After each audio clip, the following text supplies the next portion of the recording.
Welcome to Season 2 of Frontline Fridays, brought to you by Ubik. I'm your host, Ron Thurston, and this season, we're digging into what it really takes to lead on the front lines of retail and hospitality. Together, we'll explore the biggest shifts in frontline work and how smart leaders are navigating them to drive results where it matters most. Each episode, you'll hear from top executives, industry experts, and powerhouse operators to share practical tactics you can put to work immediately. Today's conversation is about something every leader faces: rolling out new systems, tools, and ways of working. But this isn't about change management. It's about inspiring adoption. How do you get your teams not just to try something new, but to truly believe in it? My guest is Missy Pool, an executive leader and consultant who's held senior roles at Apple, Ralph Lauren, Gap, and West Elm. Today, she helps retailers design digital strategies that enhance employee and customer experiences through communication, training, and connection. Missy has built high-performing teams across luxury and large-scale retail, and she continues to champion what she calls building trust with your customer through frontline tech adoption. We've been friends a long time, and I'm excited to welcome her to the show. Missy, I am so excited to have you on this episode of Frontline Fridays for many reasons, but maybe most importantly is that you are someone who has grown up in the field, has led the field, has been a frontline leader for your entire career. And our friendship goes back, we'll just say, more than a couple of decades. And the best part of this show is being able to highlight people like you that have done the hardest work and have built incredible teams. So I just wanted to say welcome and thank you. Oh, Ron, well, gosh, I look at you and you just make me smile every time I see you and hear your voice. And I'm honored to be here and so grateful for the work that you are doing to promote this work that everybody in retail does, and that retail is a career. And you've been an inspiration my entire career. And I now can go to your podcast and to your books for advice and insights if I can't reach you. But so grateful to be here today. And thank you for highlighting the work that everybody we know in the retail world is doing. I credit Gap Inc. for much of my career. I've said, that some of the early mentorship, early learning and development that I had, the investment that people made in me very early in my career, all happened at Gap Inc.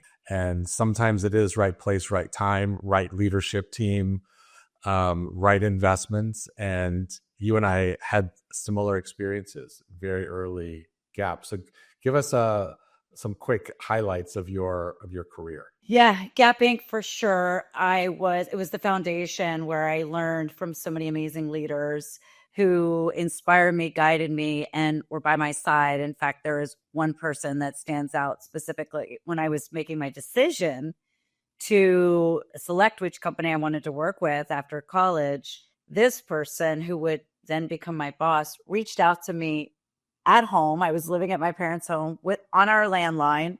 My mom answers the phone and they get into a 30-minute conversation. And I was away and I came back that night and my mom said to me, "This is the person you need to work for," because she already demonstrated care, investment, and that she was going to focus on my development right from the beginning. And so, yeah, she was somebody that really, really helped me there. And so I knew the way she made me feel is how I wanted to become as a leader throughout my career and stay in the field and in the stores. And we had fun. Gap Inc., Banana Republic, Gap Division, launched a new division for Gap called Fourth in Town. And that was very cool experience starting from the ground up. But that was all about field development, getting people ready for the next level. And then I was there about 15 years. After Gap Inc., I followed our president from Banana Republic to West Elm. West Elm was converting from catalog business to brick and mortar. So again, growing a business, getting people ready. And when he left, that was when I made the choice to go work for a brand that I admired for so long, and that was Ralph Lauren. And so I fought so hard to get a role at Ralph Lauren. I just loved everything that Ralph Lauren stood for and what it was about. And it was based in New York City. and the dream that Mr. Lauren would create through his imagery and through his product. And so thankfully I was selected to join the company as a regional director of the Southeast, and then opened up the women's store on Madison Avenue, the flagship of the world for Ralph Lauren, and had the honor to help Mr. Lauren become known as the premier women's American luxury designer. And then took over the East Coast, had Boston to Florida. And so bringing the brand to markets outside of New York City, did that for about 8 years. And then I had the opportunity to work for Apple. And I believe that, and Steve Jobs says this, you connect the dots looking backwards, and everything in my career led me to working in the field for Apple and bringing Apple's vision to life every single day in our stores. So I did that for about 8 years. And recently moved into board work. Yes, recently. Your power for even bigger purpose. Recently retired graduated from the corporate world. We don't retire, Missy. We come from the field. We don't retire. We don't stop. Exactly. So graduated from the corporate world after 33 years. And now I have the fortunate opportunity to support in multiple ways in our future talent and board work, advisory work, and mentorship. When I tell my story about the fact that my career was not all just luxury, my career varied between technology, between luxury, between contemporary, and the power in that, which is what I really encourage students to do, and I'm sure you will as well with your work at FIT, is there's such beautiful experiences that happen when you swim in different lanes always. And that what you learned from these powerful brands like Gap, Ralph Lauren, Apple, that the learning is so unique to that brand, and staying in the same brand, sometimes you miss those opportunities, and that there's more similarities among them than differences when the focus is on people. And so I just love to hear your experience of like what it meant to lead these huge iconic brands, but think about it from a frontline experience. Yeah, I think for me as a leader for the frontline teams it was important for me to be alongside of them every day and really identify and understand what our frontline team members are going through and what we can do as a leadership team to help make their jobs easier and more satisfaction and recognition for what they do every single day. It's hard. And so in all of these companies that I worked for, they all have their vision, their mission, but ultimately as a leader, it was our objective to bring the vision to life and help our teams understand what that vision is. And it was all about customer satisfaction. Everybody wants to have great customer experiences. Every team member wants to love what they do. And yes, they are passionate about the product. There is that piece that is a motivating factor for team members.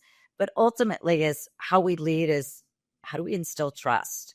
How do we ensure our team members know that we have their back and we support them? And so that's, I've learned from great leaders. I've learned from leaders that were not so great, but ultimately I had to identify what I wanted to be known for as a leader. And that was a leader who helped get things done for our team members and be the voice of our team members on the front lines. And you did that so beautifully because you didn't have the corporate roles. At Apple, you were running the store on the Upper East Side. You weren't just observing it from afar. You knew exactly what they needed every day. And I have such admiration for that. It's similar when I joined Apple, I joined the store director of one store, and it kind of kicked my butt for a while because I had actually done that, and it's hard. And this was a long time ago, but it's still hard when you're in there. And I was there on lunch day recently for the new phone. That is hard work. And we try to make it fun, and our team members are so passionate about the product and working with each other. And that's, I think, something that's really important for leaders to do is how do you create an effective team where people love working with each other and love coming to work every day? And so that was something that we spent a lot of time. What's going to make you want to love coming here every day? And so we would do many things in our stores to make sure that happened. But being alongside them is so fun. I think you're making me reflect back on so many of those moments where those are the best moments of my career, when I could be next to the team member when they're working with customers and working with each other. I love what you said around love what you do every day, like come to work loving your job.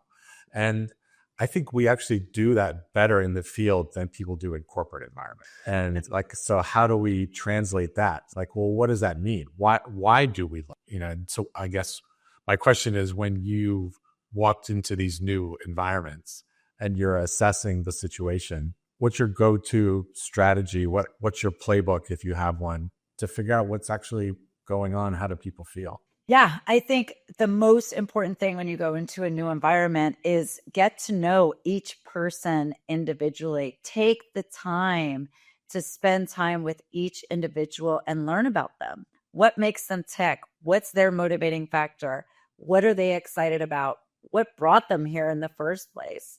And then I love to do like a start, stop, continue approach. Is what's working, what's not working, what would you like to see done differently here, to make sure that everybody is excited about being there. And so I would then pull all that together and recognize the patterns.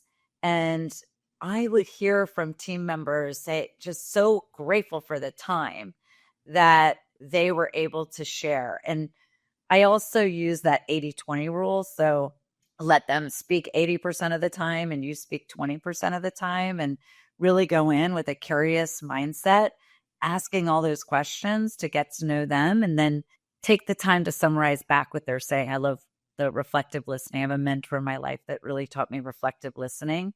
And that was a skill that shifted my leadership approach tremendously. So that person you're talking to really feels heard and you're clear on what they're saying. And so that 80-20 rule is really important. And then there are times where I was given feedback by a team member. They said, well, I want to learn about you. And I said, oh my gosh, well, she was like, I want to learn about who you are. So then it helps me open up more. So I said, my story's not that exciting. But then she's like, no, there's things that you've gone through. You haven't lived, you've lived and overcome some adversity, I'm sure. And so I really had to dig deep and be vulnerable and be an authentic leader and share stories. That's when I realized that I would connect easier with people, or that's when you really instill trust, is when they believe that you've overcome things similar to what they've overcome. And so that's how I found connecting later on in my career was really important. They want to hear your mistakes. They want to hear the struggles that you may have had and how you overcame them, because then they know that you'll be able to help guide them as well. That's a learned skill, like that ability to build connection through vulnerability. I think that's hard for all of us in leadership roles. It's like, what do I share? What do I not share?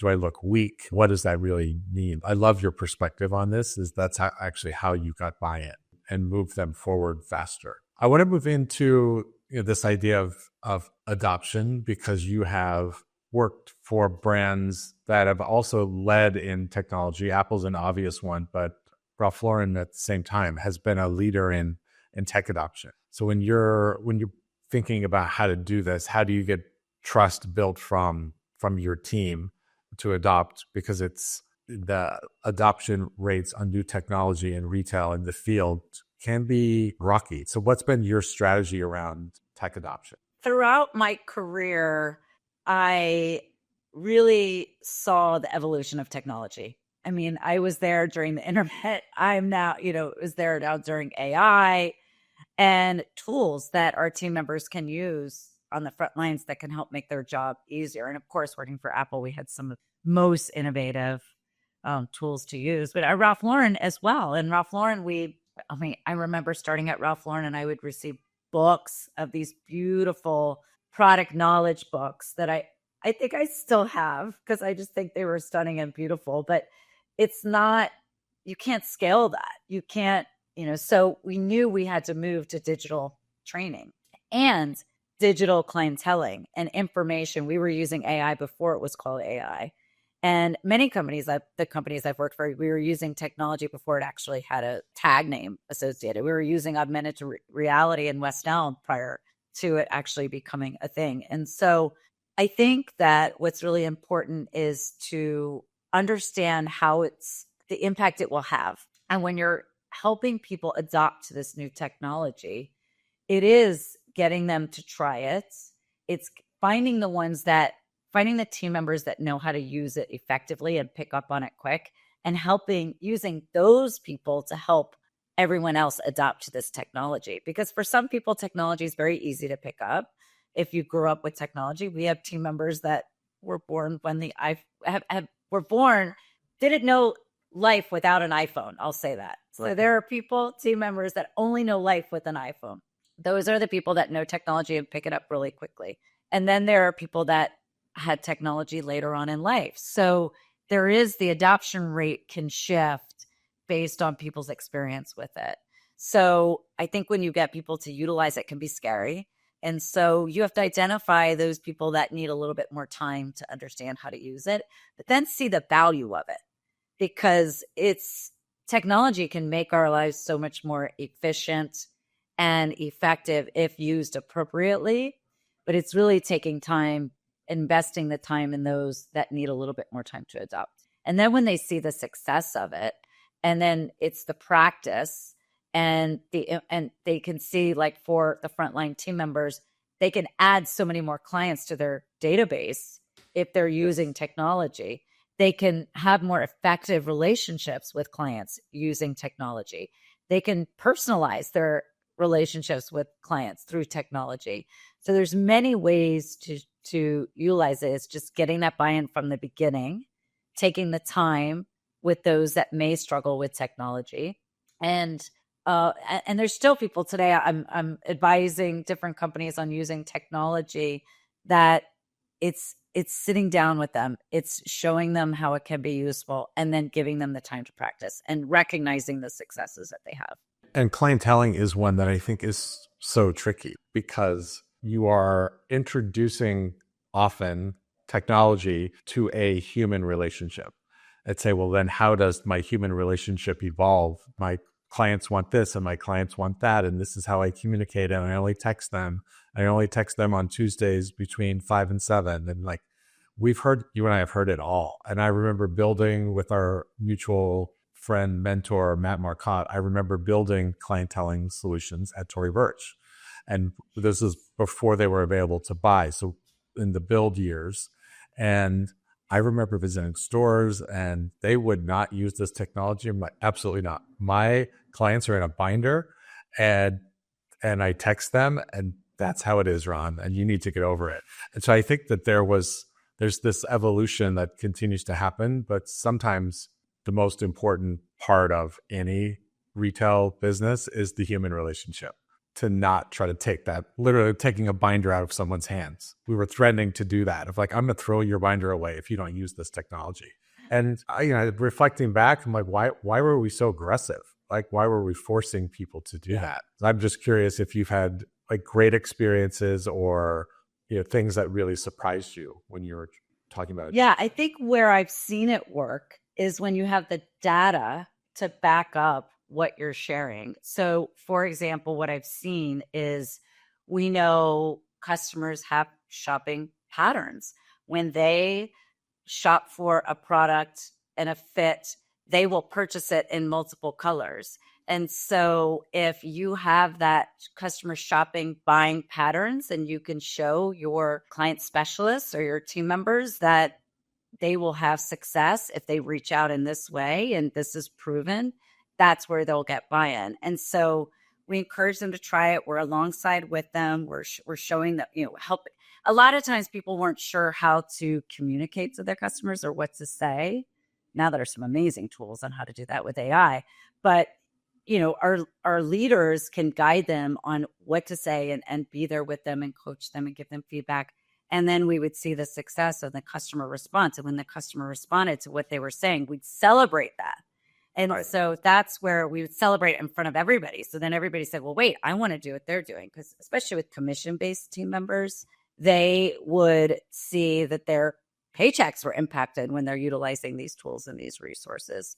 And then ultimately, our customers are also giving very positive feedback on these experiences. So the human factor, the human behavior, the human connection comes through the personalization. And that personalization comes from the technology that we're utilizing. So it's a balance of both. And so that's where we would have success. And also I learned the impact of peer-to-peer relationships at this time. Because there were peers, there were team members that did this extremely well, clienteling and utilizing the technology. And now you can schedule times to reach out to customers. You can even put an out of office in your text so you can manage your time more effectively. And then so our peers would share these best practices that would work with each other. And I would see team members respond to that. And so we'd have mentorship within stores. And that would help the adoption happen quickly too. And then, of course, there's the resistance. And I think that that's the resistance would happen when we move too fast, when we don't slow down, when we're as leaders, we tend to go into solve mode very quickly. And especially if we're getting pressure about meeting numbers, meeting results, we move quickly because we're feeling it. We're feeling the pressure. And so that's when the most important time to slow down, and we have to take in key stakeholders and talk to people before we roll things out, because that's where we make the biggest mistakes. And then also when we make the mistake, admit to the mistake. Okay, so if you move too fast, that's okay. Pull back and say, oh gosh, we're getting negative feedback on this. Acknowledge, say, I'm sorry, acknowledge your mistakes, and you will get back on track quicker. But if you avoid it, and if you avoid talking about it, when I've seen it go haywire when we're not talking about it, and there could be a lot of dissent among the team if we don't acknowledge that in the moment. And I think because there are so many new tools being developed in kind of current AI growth state, that this conversation, which is really why I wanted to ask you these questions, this conversation about adoption in the field continues to come up, because more and more tools are being introduced, platforms are being consolidated, and I'm on multiple calls a day, and they would say, like, Ron, how do we make sure the field uses this? And it's what you just said, Missy, is exactly that. You ask questions, you determine what they need, why they need it, how they will use it, when they will use it, and you provide the solution to the team that is most beneficial to their business and to their employee and customer experience. And if you've missed all those steps and you just say, surprise, like we went to NRF and we bought this, and we're going to roll this out, and the team's like, why did you, we never asked for this. It is, you will not ever get what you expect. For me, there are basics around adoption that you and I sound like common sense, but are not. And so the more you share that story, the better. This is only going to escalate. It's so true. It's moving so quickly. And it's a huge investment for companies. And so that first step of let me pull in some team members before we get this going and just get their input, advice, feedback, tell them you need their help in rolling this out. And they do. They work out the kinks. They help you answer some of the questions before you roll it out, so you're not getting slammed with all the questions up front. And so it's really, being a collaborative leader is really a great approach that I've seen. I want to move into some time about your particular just leadership, the success that you've had in the brands and coming from the field. How do you describe your particular leadership, and how do you teach it to others? Yeah, I mean, it's evolved over time. I am so grateful for the feedback that I've received throughout my career, and I really listen to it. I mean, there were moments where I was given feedback and say, then what am I going to do? This isn't, this is all I know. I don't think that I can move forward. But because I had people that guided me and invested in me, and I also have mentors in my life, and still today, that I go to. You're one of them. One thing that I've really tried to focus on is being an authentic leader, being vulnerable, being authentic, being emotional, and I realize, I think humility is something that I've learned from my father, and that's a whole nother conversation. I have respected him, and he demonstrates that so much. And so I try to emulate that. And I don't know all the answers. And I think, when team members would come to me throughout my career, that's really what we'd be open and honest with each other. And I've had some very difficult conversations where people have shared feedback to me, and I take it to heart, but because I take it that they care. And so that is something I wear my heart on my sleeve. I mean, I don't hide my emotions. People know how I feel. And I think that's something that's been really important. And then, I stayed in the field for so long because I love being in stores. I love being with our teams and with our customers. That is something that is really motivated me and excited me. Just being alongside of them. I think people are very special, unique. I learn from them. I learn my most from them is being with them, being in the break room, informal moments, whether it be, it's one of the reasons I love being a volunteer guide at Apple, because I could do these volunteer events and be with team members in a more casual atmosphere. And so those are many of the things I think that define me as a leader. And that's feedback that I would receive when I was leaving my career. And a lot of people would say that they saw that I was just who I was. You knew who I was. You knew I wasn't hiding anything. Do you think that comes from particularly leading frontline teams? And I say that because, we're all, most of us, all in this a little bit by accident. A variety of educations, no education, a variety of prior experience. It's this kind of mashup of miscellaneous people. And that's what I love about it, is that, okay, I'm going to take this, this group, and we're going to do great things together. And I do think it requires leadership, as you're describing, that is more emotional, because if it's too serious, too corporate, I don't know that plays very well in the field. I'm speaking for myself, who also feels like I've just led with honesty and authenticity and the good, bad, and the ugly. And we've had all of those things. And every store I would go to that you were leading, everybody raved about you, and they love working for you. And I think it's exactly that. You are exactly that person, authentic. You're there. You care. You show care by listening and checking in with team members. So absolutely, I think you don't need a college degree to get into retail. It's right. Great if you have it, but you don't need it. And so there are people with so many different experiences and backgrounds, and we can learn from each other and learn life lessons, personal lessons. I've learned personally so many things as well. And so I think being that type of leader is great. And you've worked for organizations that were deeply rooted in feedback. Particularly Apple is, it's a core foundation of how they operate. And peer feedback up, down, every direction. How, as the last many years being there, did it change how you thought about feedback and how you received it and gave it? Yes. So when I joined, I remember people were saying to me, let me give you some feedback. And they would say, we don't do it that way. And I'm like, is that really feedback? And I said, again, I was like, I don't know if I'm going to find my place here, because this is what I know.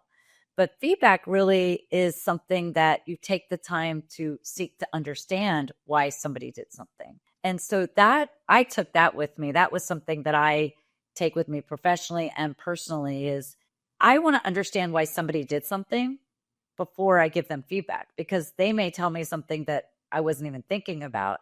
And I don't want to make assumptions.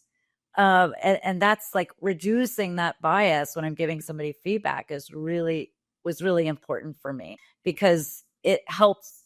People have so many, like we were talking about, so many different backgrounds, so many different experiences, that they may have been doing something because that's what they knew. And that's what I would say when people would give me feedback about something I was doing. I'm like, this is all I know. I only know to treat customers this way because that was my experience at my previous company. At Apple, you treat everybody the same. So, which is great. And that's why it makes it so special. And so that's, our customers, we had VIP customers at Ralph Lauren, our VIP customers at Apple, everybody gets treated the same. And so feedback was something that really thinking everybody, I also believe there's this positive intent too.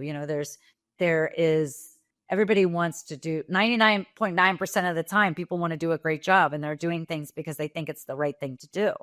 And so if giving people a little bit more grace prior to giving feedback, I think is really important. And yes, I've taken that personally. And you've led really large teams. And so being able to do that at scale, I'm sure there are hundreds of people in the mansion, hundreds of people in every Apple store in New York City.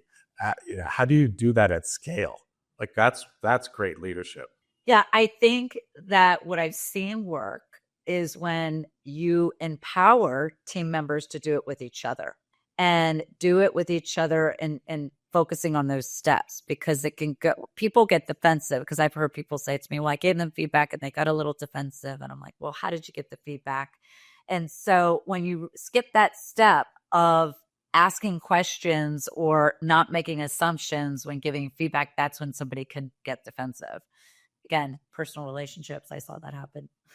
So I think the way to scale that is how do you empowering the team member to give it to each other and ensuring that everybody knows what their goals are. We're all after the same thing. We're not here to compete with each other. We're here for the greater good. And so ensuring that when you're building those teams, for me, it was really important for people to know that we're all here for this main goal. We're here together. And so we have each other's back. And I look at any like sports team, coaching, any of that. That's where some leaders that I would love to emulate is how do you make sure that people are in it for each other and for the greater good? And yeah, I worked for some amazing companies that also had, I also just want to share storytelling is such a critical skill too. And I think that that's something as a leader I developed over time. I wasn't great at it when I joined Apple, but I reflected back on the many companies that I worked for. They were founded by masterful storytellers. And so I spent a lot of time studying that, watching these amazing Ralph Lauren Ralph Lauren telling stories visually and also all of anytime he would talk about his inspiration was great at storytelling. Steve Jobs, all about storytelling, and Chuck Williams and the Fishers, all of them. And so that I find is a great way to ensure that people understand the vision as well. And that's when we're talking about the greater good, that was through storytelling as well. Amazing. And you're right. And those storytellers are all around us in retail. It's the best version of retail. And there are, up and down Madison Avenue where you are, there are stories of new brands, female founded brands, powerful new players in this market. And I'm always hungry for those stories. Like why, how, what's your goal, what's happening? And there are many right now. Countless. Countless. And so being a sustainability, giving back, community driven, client driven. And last couple questions, Missy. One, tell us a little bit more about what you're doing today and how people can support you. Thank you. So I am humbled to say I am on the board of FIT, and FIT Foundation focuses on supporting our future creative talent in fashion design, in cosmetics, in toys, and in technology. And so there's so much that FIT does for this city that I had no idea until I joined the board. By the way, we have a food pantry for students there. And so there's many ways to support FIT through sponsorships, through connection internship programs. So if brands want to get involved with FIT, I'm so happy to connect them because I think our students can benefit from so many brands out there. So that is one major portion of what I do. I'm also on the board at the Madison Avenue BID, which is our business improvement district. And our focus is to ensure that Madison Avenue continues to be the premier shopping destination and that we are driving traffic to Madison Avenue and we are showcasing the amazing businesses that are on the avenue. And so that is another part of what I do. I also co-chair the gala committee for City Harvest, which is one of our it's our major food distribution in New York City. They provide to all the food pantries in New York City, and they do incredibly great work in many ways to volunteer with them too. So if anybody's passionate about helping food insecurity in our city, City Harvest is a great way. There's many ways to get involved there. And then I am doing advisory work for different companies where I'm supporting, helping these technology companies get connected with retail brands, as we were just talking about, to help ensure that the customer experience is seamless and more effective and more efficient. And so love to connect different brands to help them have a more impactful experience for their team members as well as for their customers. Thank you. And we'll make sure that your contact info is in the notes, and probably LinkedIn's going to be the best way. But you're right. Any kind of volunteer work, donations, events for these incredible organizations that you're part of, I'm certainly here to help you with FIT as much as I can now, because you and I share that passion for supporting current students and recent grads, getting them into this exciting and fun-filled adventure ahead that they are about to engage on. And last question, just around advice that you would give to any company that they could do right away around adoption. They're rolling out new tools. There's going to be a lot of this in 2026. What advice would you give coming from a big brand, like Apple and Ralph Lauren, to do this really well? Yeah, I would say be a collaborative and servant leader.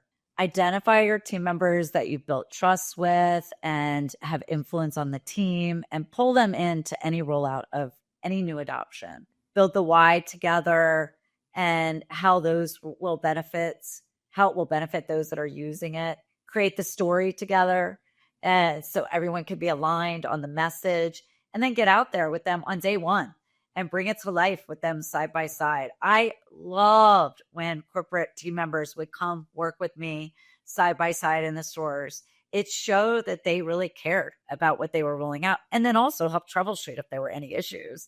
But being with them as a leader, being with your team side by side on day one can be really enlightening for so many people and inspirational. Great advice, and relatively easy to do. Go visit stores. See your people. Yes. Thank you, Missy, for your time here and our 2+ decade friendship. That we have, and the work that you're doing and we've done together. I really admire everything. So I'm excited for this next chapter for you, and thank you for sharing your story with us here on the show today. Thank you for allowing me to. And thank you for always being there with me and for me and championing me and just being there for any advice. I really appreciate you so much. What I love about Missy's perspective is that adoption isn't about compliance. It's about connection. The best leaders don't push their teams to change. They inspire them to believe in what's next. So here's your challenge for the week. Think about the last new initiative you introduced. Did your team really understand what to do or why it mattered? As leaders, we've got to spend time connecting the dots between new initiatives, storytelling, and trust. Because when your people trust you, they'll trust what you bring to them. And that's how real adoption and real growth begins. Thanks for listening, and a special thanks to Ubik, the presenter of Frontline Fridays. Ubik is the all-in-one AI platform that helps retail and hospitality leaders connect, train, and empower their teams. Ready to make your frontline your competitive advantage? Visit ubik.com. That's YOOBIC.com to learn more. Until next time, keep leading boldly and keep inspiring your teams to believe in what's next.